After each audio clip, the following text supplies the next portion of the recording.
Our next speaker we have talked about a number of times. His name is Bob Pritchard.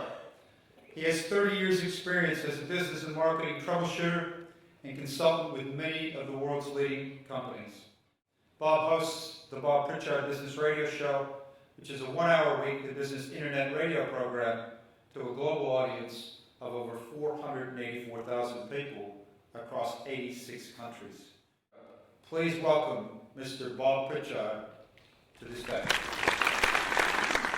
I couldn't help but notice that when I was introduced, everybody was watching the stage. Why would you do that? The reason you do it is because that's what you're accustomed to doing. And the problem is, in business, that too many of us do the things that we're accustomed to doing and not the things that address the issues that we have today. So what I want to talk to you about is the changes that are happening and how we make more money and how we stay in business and be profitable against those changes and the things we have to do. To achieve success in the next 10 years, everything that you know about retail and think you know about retail no longer applies. The world is changing that quickly. Singularity University, which is the leading university in the world that predicts change, says that we are only 1%. In the last 10 years, we've gone 1% in the technological revolution. We're going to go the next 99% in the next 15 years. Zuckerberg says we're getting twice as much information each year as we did the year before. So in 10 years, we're going to be getting over 2,000 times more information every single day than we're getting now. Now let's look at how customers have changed. There's two photographs at the same event, 8 years apart. Crowd in 2005 and the crowd in 2013. The difference is that the crowd in 2005, each one of those people experienced that event and then went home and told someone about it. The difference is that in 2013, every person in that room was sending tweets and sending photographs to all their friends and thousands of people. A few weeks ago in Los Angeles at 8 o'clock at night, a guy put out a tweet that said, in 1 hour, at 9 o'clock, there's going to be a car show in a mall parking lot. Now, the mall wasn't prepared for this. It wasn't organised. It was a spontaneous tweet. In an hour and a half, they had 600 cars on display and 5,500 people turned up. They call it a flash crowd. That's the power of social media today. Could everybody get up for a minute? Just jump up. Come on. Get lively. I want you all to clap like mad. Clap as hard and as loud as you can. Louder! Louder!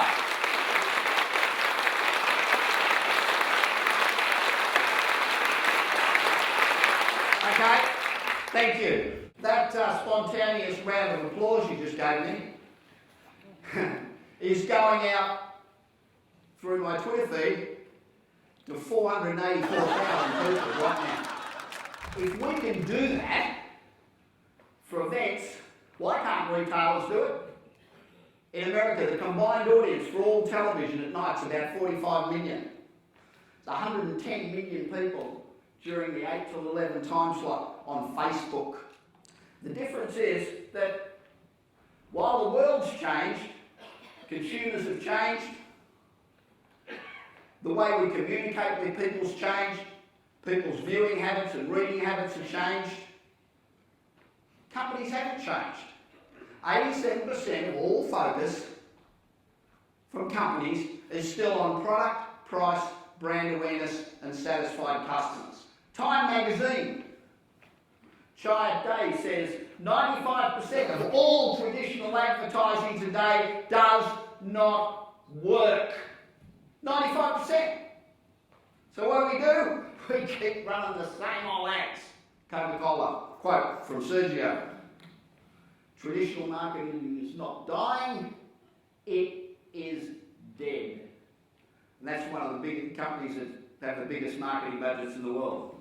So, We need to change the way we think. So let's have a look at understanding market priorities. Fundamentals. Put your hands up if you think that having a good product is important to success today.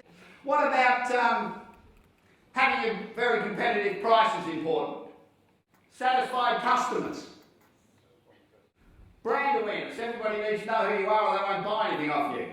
We got nearly everybody's hands on every one of those points. If you market your product and your company in the future based on product, price, satisfied customers or brand awareness, you will go broke. Guaranteed. And I don't care who you are or how big you are. And let's just run through them one at a time. Product. You've got to differentiate your business. If you want to stay in business, you've got to differentiate your business. So how can you differentiate yourself? Why should anybody go and buy a product off you when they can buy it anywhere up the street? Price. Every business you talk to thinks that it's all about price. Their business is about price. If you sell based on price, people will buy based on price. Satisfied customers. When people walk out of your stores and they buy your product, I'm sure they're all perfectly satisfied. 62% of all satisfied customers never come back. If they did, it would take you about 2 weeks for your shop to be chock-a-block every day. But they're not, are they? Because they don't come back. Well, let's look at the reasons why people don't come back. Everybody put their hand up to brand awareness. How many people haven't heard of Kodak? Nobody. How many people haven't heard of Saab? Anybody? Both of them had 99% brand awareness. They both went out of business because they didn't change when the world changed. And the world right now is undergoing the greatest change in history. Thank you.